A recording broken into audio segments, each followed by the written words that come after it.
Through the watchful eye of the lens and across the front lines of innovation, we uncover the ultimate truth.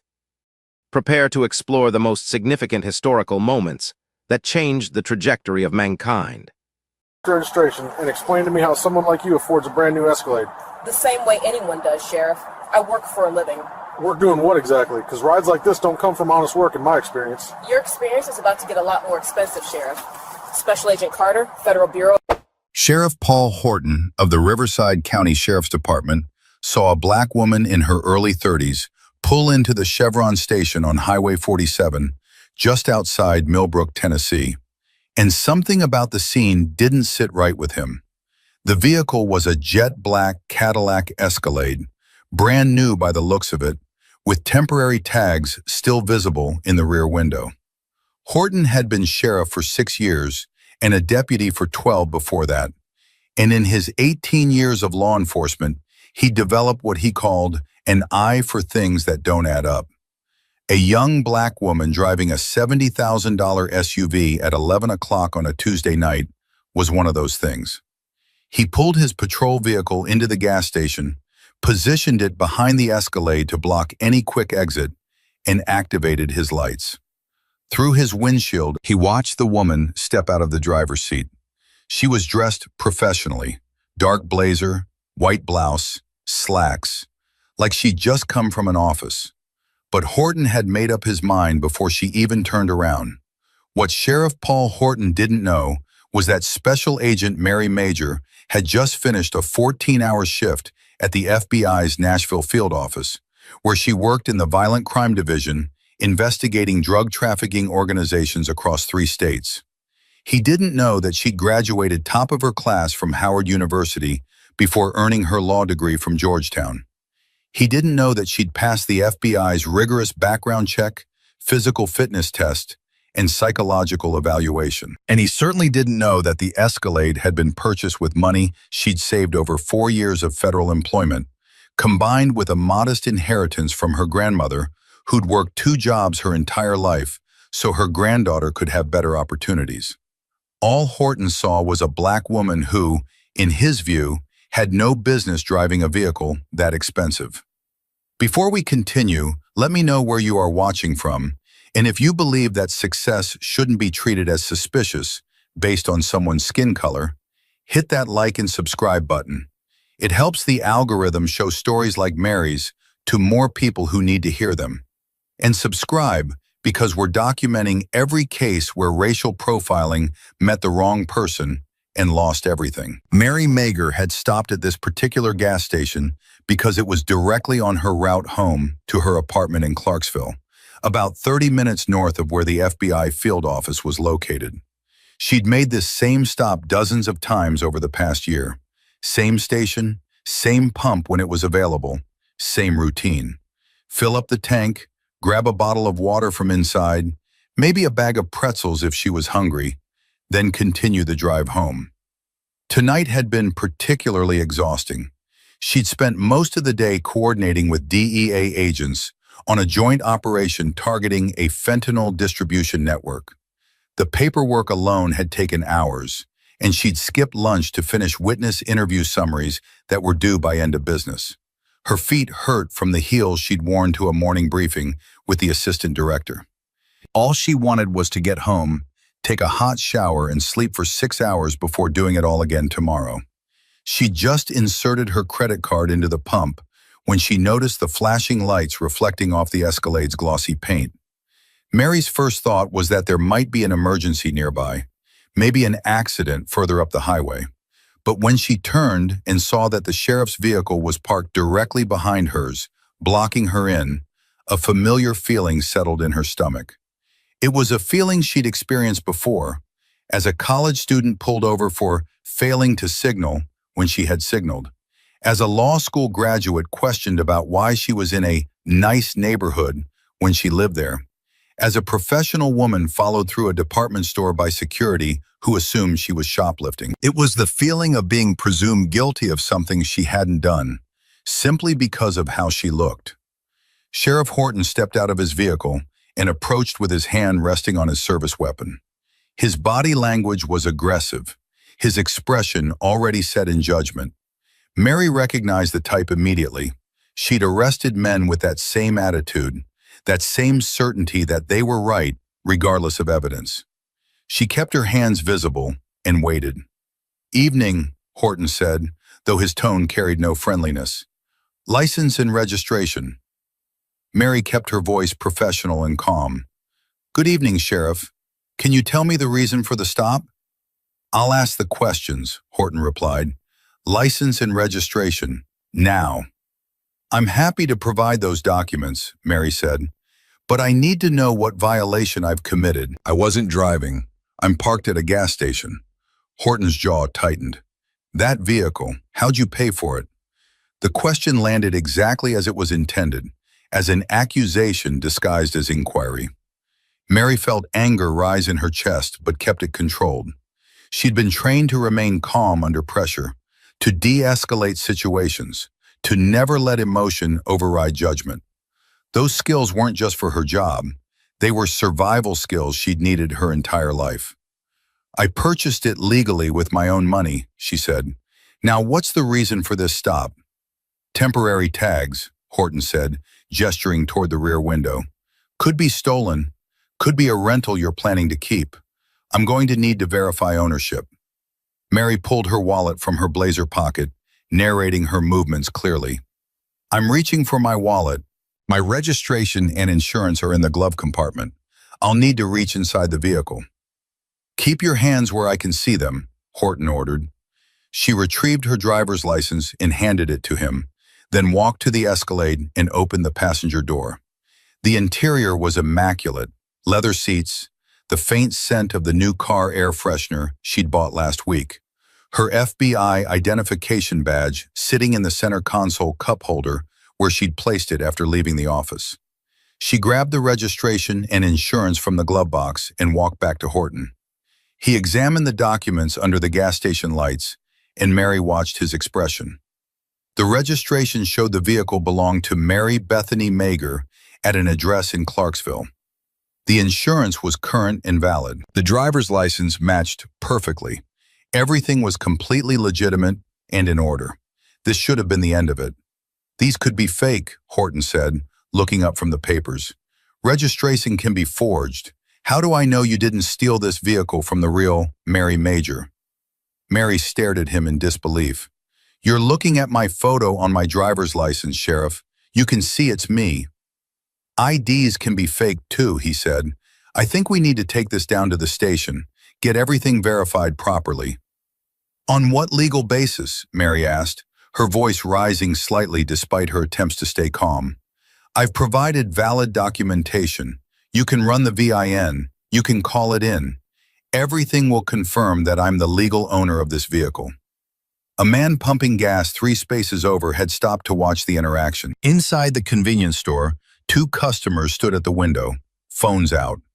Above them, mounted on the canopy covering the pumps, security cameras captured every word. "The legal basis," Horton said, his voice dripping with condescension, "is that young black women don't drive $70,000 Escalades unless something illegal is going on. Drug money, theft, fraud. I don't know which one yet, but I'm going to find out." Mary's hands clenched into fists at her sides. "You just admitted to racial profiling, Sheriff. You're detaining me based solely on my race and the vehicle I'm driving." "I'm detaining you based on my 18 years of experience in law enforcement," Horton shot back. "Now you can cooperate, or I can arrest you for obstruction and impound this vehicle as evidence." Mary reached into her blazer's inside pocket, and Horton's hand moved to his weapon. "I'm reaching for my federal credentials," Mary said clearly, her voice carrying across the gas station. "I'm an FBI special agent, and you're making the biggest mistake of your career." She pulled out her FBI identification, the official credentials with her photo, her badge number, the seal of the Federal Bureau of Investigation embossed in gold. She held it out for Horton to see. For a moment, Sheriff Paul Horton's world stopped making sense. Horton took the FBI credentials from Mary's hand and examined them under the harsh gas station lights. The badge was real. She could see him testing the weight of it, looking for any sign of forgery. The identification showed her photograph, her full name, her badge number, and her assignment to the Nashville field office, Violent Crime Division. His face went through several expressions. Confusion first, then what looked like fear, then something harder, defensive anger. This could be fake, he said, but his voice had lost its earlier confidence. Anyone can buy replica FBI badges online. Mary's patience, already thin, snapped. Sheriff Horton, those credentials are real. You can verify them by calling the FBI's Nashville field office. The main number is public record. Or you can call the Memphis regional office. They'll confirm my identity within 2 minutes. Even if you are FBI, Horton said, handing the credentials back, that doesn't explain how you afford a vehicle like this. FBI doesn't pay that well, not for someone your age. FBI special agents start at approximately $78,000 per year, Mary said, her voice tight with controlled fury. With locality pay adjustments for high-cost areas and step increases based on time in service, I make $92,000 annually. I've been with the Bureau for 4 years. I saved, I budgeted, I received a small inheritance, and I don't owe you an explanation of my personal finances, Sheriff. The man who'd been watching from 3 pumps over called out, "She showed you FBI credentials. Why are you still harassing her?" Horton spun toward him. "Sir, mind your business before I cite you for interfering with a law enforcement investigation." "Investigation of what?" the man challenged. "She's pumping gas." Horton turned back to Mary, his jaw set. "I need to search your vehicle. Make sure there's nothing illegal inside." "Absolutely not," Mary said. "You have no probable cause. I haven't committed any violation. You have no legal justification for this stop, let alone a search." "I have reasonable suspicion based on the totality of circumstances," Horton said. "What circumstances?" Mary demanded. "Be specific, Sheriff Horton. What reasonable, articulable suspicion do you have that I'm engaged in criminal activity? Because black woman in nice car isn't reasonable suspicion. It's racial profiling, and it's a violation of my Fourth Amendment rights."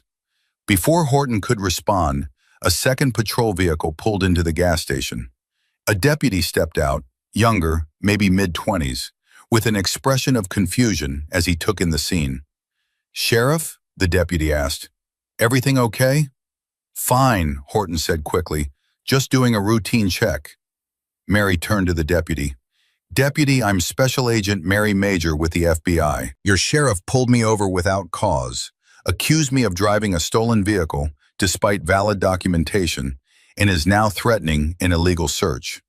I need you to call your department's internal affairs office before this situation escalates further." The deputy's eyes widened. "Ma'am, did you say FBI?" "Show him," Horton snapped. Mary held out her credentials again. The deputy looked at them, looked at Mary, then looked at Horton with obvious concern. "Sheriff, maybe we should—" "I said I'm handling it," Horton cut him off. Mary pulled out her cell phone. "I'm calling my supervisor at the FBI. I'm also documenting this illegal detention for my official complaint." Horton reached toward her phone. "Put that away." Mary stepped back, raising her voice. "Do not touch me or my property, Sheriff Horton. You've already violated my civil rights. Don't add assault to your growing list of violations." A small crowd had formed now. The man from 3 pumps over, the 2 customers from inside, the gas station attendant, and a woman who just pulled in and immediately started recording on her phone. The deputy looked increasingly uncomfortable, caught between following his sheriff and preventing what was clearly becoming a catastrophic situation. "Sheriff," the deputy tried again, his voice quiet. "If she's really FBI, we should probably call the captain."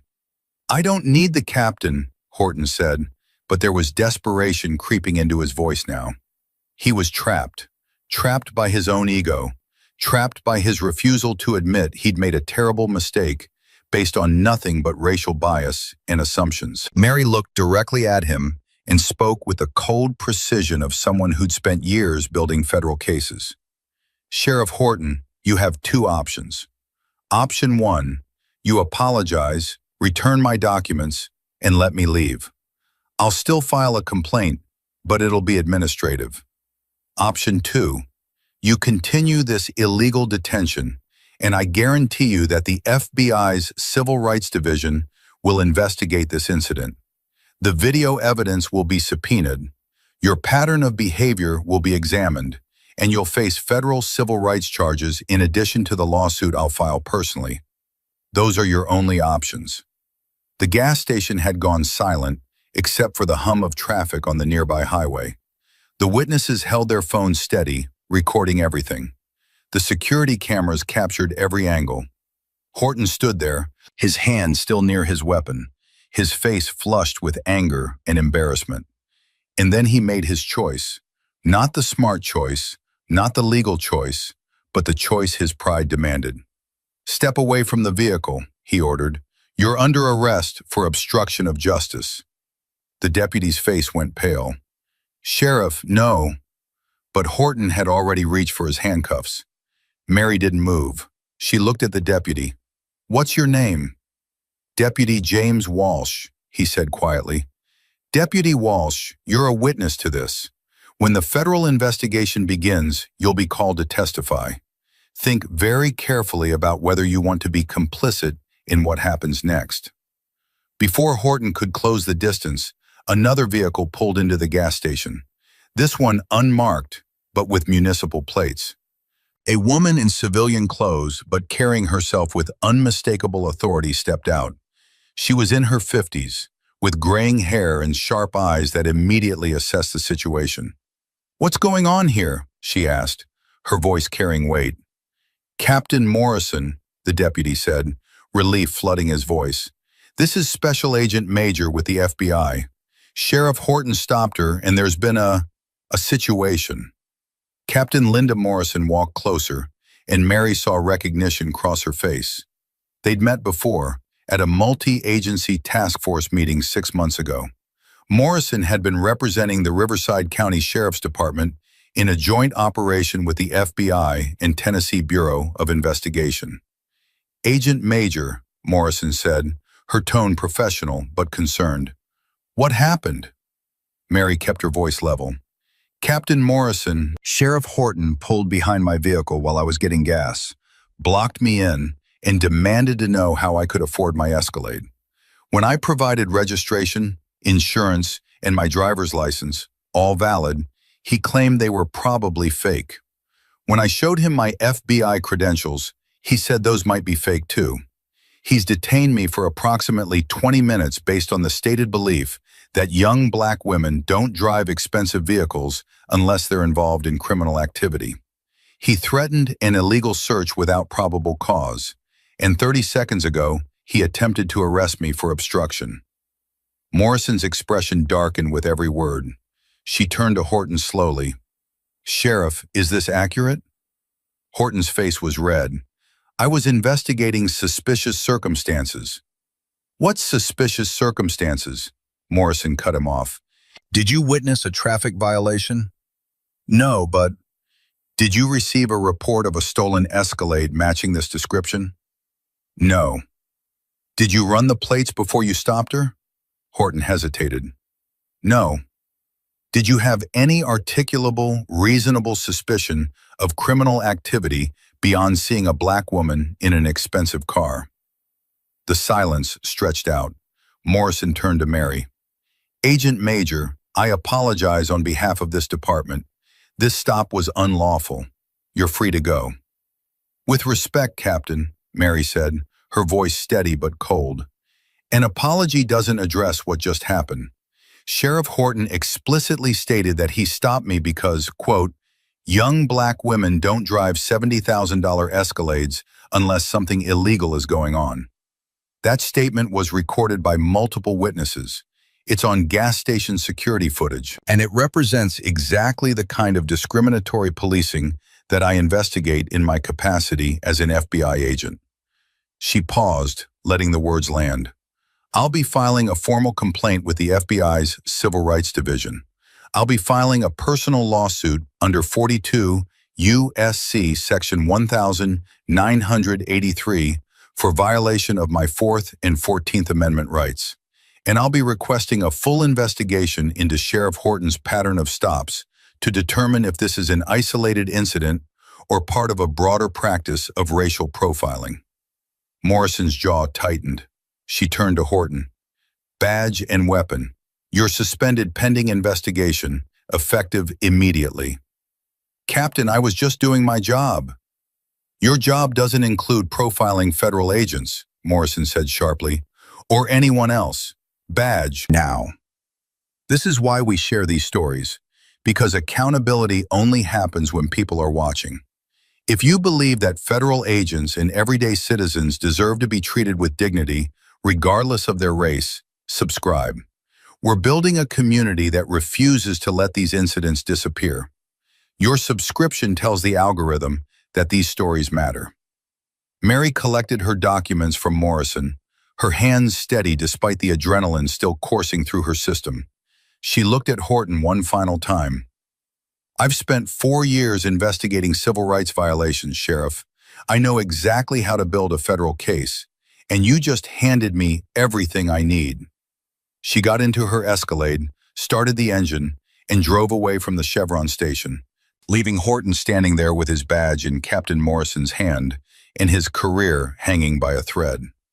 The witnesses kept recording, the cameras kept rolling, and by morning, Sheriff Paul Horton would be the center of a storm that would destroy everything he'd built. The video footage from the Chevron station went viral within 18 hours. Someone at the gas station, either an employee or a customer, had sent the security footage to local news stations. Combined with the cell phone videos from witnesses, the coverage was immediate and devastating. By Thursday afternoon, the story was national news. Every major network played the clip of Horton saying, "Young black women don't drive $70,000 Escalades unless something illegal is going on." Legal experts called it one of the most explicit examples of racial profiling ever captured on camera. Civil rights organizations demanded immediate action. The FBI released a statement confirming that Special Agent Mary Mager was a decorated member of the Violent Crime Division, and that the Bureau took the incident extremely seriously. Sheriff Paul Horton was fired 6 weeks after the incident. The termination letter cited racial profiling, unlawful detention, violation of departmental policies, abuse of authority, and conduct unbecoming a law enforcement officer. Because Tennessee law allowed for termination of pension in cases of official misconduct, Horton lost his retirement benefits after 18 years of service. He lost his law enforcement certification, meaning he could never work as a police officer anywhere in the state again. The viral video ensured he'd never work in law enforcement anywhere in the country. Mary Mager filed her federal lawsuit 3 months after the incident. The complaint was meticulous, 42 pages detailing not just what happened that night, but a pattern of similar stops conducted by Horton over his 6 years as sheriff. Her attorneys, working with the FBI's internal investigation team, had uncovered 17 documented cases where Horton had stopped minority drivers in expensive vehicles, all without articulable, reasonable suspicion. The lawsuit named Sheriff Paul Horton personally, Riverside County, and the Sheriff's Department, demanding $40 million in compensatory and punitive damages. The county's legal team reviewed the evidence and came to a quick conclusion. Fighting this case meant certain defeat, massive publicity, and potentially even larger damages awarded by a jury. The video was indefensible. Horton's statement was explicit racial profiling. The plaintiff was an FBI agent with an impeccable record, and the pattern of similar stops suggested systemic failure in supervision and training. Riverside County settled for $40 million 14 months after Mary filed suit. The settlement came with a comprehensive consent decree requiring the Sheriff's Department to implement sweeping reforms. Mandatory quarterly bias training, body cameras for all deputies, a citizen oversight board with investigative authority, and a requirement that all vehicle stops be documented with specific, articulable reasons before any contact with drivers. Sheriff Paul Horton's personal life collapsed in the aftermath. At 47 years old, he was working night shifts at a warehouse for $15 an hour. His wife had left him 8 months after the incident, taking their 2 children and moving 3 states away. His house went into foreclosure. He filed for bankruptcy. Every job application that required a background check revealed the gas station video, and no employer wanted to hire someone with that reputation. Captain Linda Morrison was promoted to sheriff in a special election, becoming the first woman to hold that position in Riverside County history. She immediately implemented the consent decree reforms and pushed for even stricter accountability measures. Mary Major used a portion of her settlement to establish a scholarship fund for young Black women pursuing careers in law enforcement and criminal justice. She continued her work at the FBI with even greater dedication, eventually being promoted to supervisory special agent. She still drives her Escalade, but now she keeps multiple copies of her credentials easily accessible and runs a dashboard camera whenever she's on the road, a precaution she wishes wasn't necessary. The Chevron station footage became required viewing at the FBI Academy in Quantico, used to train new agents on how to handle unlawful stops and protect their civil rights, even when confronted by local law enforcement. It was also shown at police academies across Tennessee and neighboring states as the definitive example of how racial bias destroys careers and costs communities tens of millions of dollars. 5 years after that November night, Mary Major received the FBI Director's Award for Excellence in Civil Rights Investigation. Sheriff Paul Horton was still working warehouse night shifts, still carrying the permanent stain of being the sheriff who profiled an FBI agent, still living with a viral video that would follow him for the rest of his life. The lesson remains clear and permanent. Success isn't evidence of crime. Professional achievement isn't suspicious. And when law enforcement officers treat Black excellence as proof of criminality, the consequences can cost them everything, while the people they targeted continue to rise higher than they could ever imagine. Driving while Black isn't a crime. Owning nice things while Black isn't evidence of drug dealing. If you've ever been questioned about something you legally earned, this story is for you. What do you think really changes police behavior? Lawsuits, training, or something else entirely? Drop your honest thoughts in the comments. We read every single one. Every official report and carefully curated archive carries a profound narrative eagerly waiting for an audience. At the very core of every narrative is the fundamental, unwavering search for truth. We sincerely thank you for taking the time to seek that truth with us today.